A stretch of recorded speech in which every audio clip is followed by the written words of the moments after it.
One of the craziest things about being a Christian is how we can have all of this faith, but still somehow neglect the elementary principles of the faith. One of which being that literally every good thing comes from God. Literally everything that we want to know, everything that we want to do, God can give us the ability, but yet and still we try to take so much on ourselves. It was actually about 2 days ago that I started, for lack of better words, meddling in Proverbs again. I was like, okay, let's go back. Let's start talking about, we're looking at some things that can be, directly applicable to life, extremely practical, things of that nature. And when I happened upon chapter 4, and it began to talk about wisdom and the importance of wisdom and how powerful wisdom can be, it began to show me how much I've neglected seeking the wisdom that comes from God. And it's crazy because when you look at wisdom at its bare bones of how it was intended scripturally from the Hebrew perspective or the Greek perspective, what you see wisdom is applied knowledge through experience, right? Applied knowledge through experience. And that gets me to ask the question, how can God expect somebody to have or even give applied knowledge through experience or experiences that a person has not yet had? How can God show somebody how to do something that they've never done before? How can God show somebody how to walk in a way that they've never walked before? How can God show somebody how to get certain results that they've never fleshed out with their own hands? But it's interesting to also see that through scripture, right? When you see how God works and how God moves, all it takes is faith enough to be obedient and the wisdom can be applied. All it takes is faith enough to pray the prayer and the wisdom can be given. And it's crazy to see, but it also makes me get to a place now where it's like, how did I get to a point where I diminished God's ability to impart such things? On today, I don't even come with something crazy deep. I don't come with something extremely profound like, nah. Today, it's very, very simple. I think that we need to reroot ourselves. I think we need to reground ourselves, realizing literally where every good and perfect blessing comes from, including wisdom. Let's look at the language in Proverbs chapter 4. I'm reading from the New Living Translation. I think it makes things very, very, very easy to understand. Starting at verse 6 says, "Don't turn your back on wisdom, for she will protect you. Love her and she will guard you." It says, getting wisdom is the wisest thing you can do. I think that even that inside itself is a mouthful. To think that from applied knowledge of living and experience, that one would find that the best thing they can do is get more applied knowledge through experience. To think that achieving understanding is one of the most important things one can do. I think that is profound in itself. And also, it would make me want to push this a step further.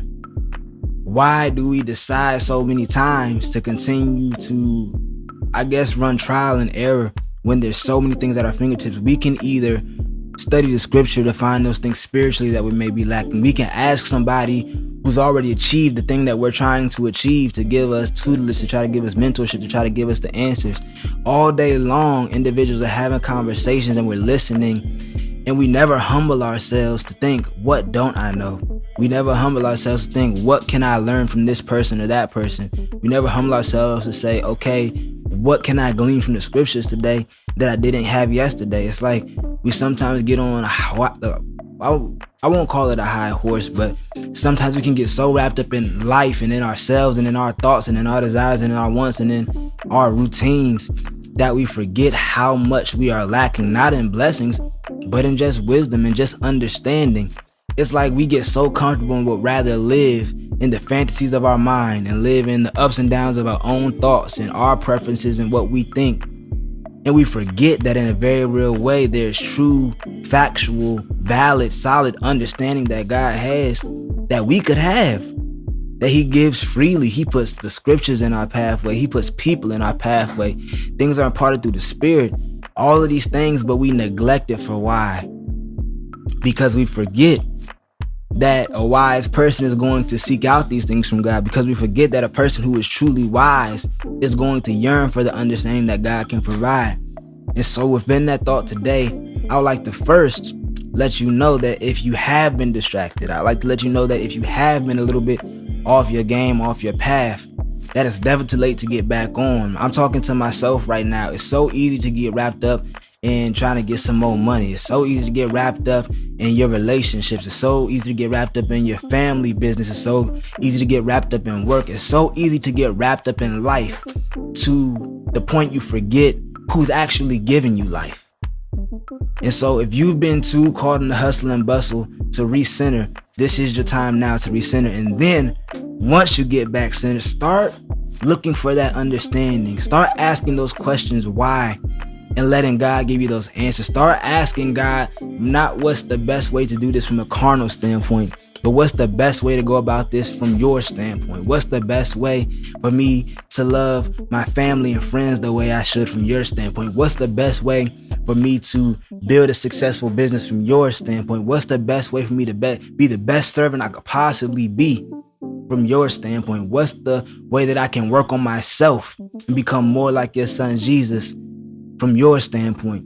When we can start asking these questions and truly want wisdom, not just speculation, not just Chat GPT, not just Wikipedia, not just YouTube University, not just Google, but unadulterated true wisdom, which is applied learning through experience that can only come from the Creator who made me and you and all of the earth that we see. When we can get to that point, I've lived it. I've lived it and I've seen it. Every time I look at my baby girl, every time I look at my wife, every time I have conversations with my family, every time I wake up and I go to a job and I'm blessed to have the experiences that I have, I'm reminded that there's nothing more true than the fact that when you allow God to give you the answers and you take those answers and you run with them, your life cannot do anything but submit to you because you've submitted to Him. And so on today, look for God's wisdom.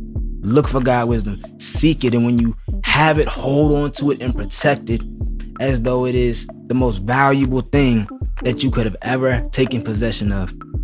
My name is Avery Taylor. You're watching the Larger Than Logic podcast, and I'm so glad that you've allowed me to be a part of your journey.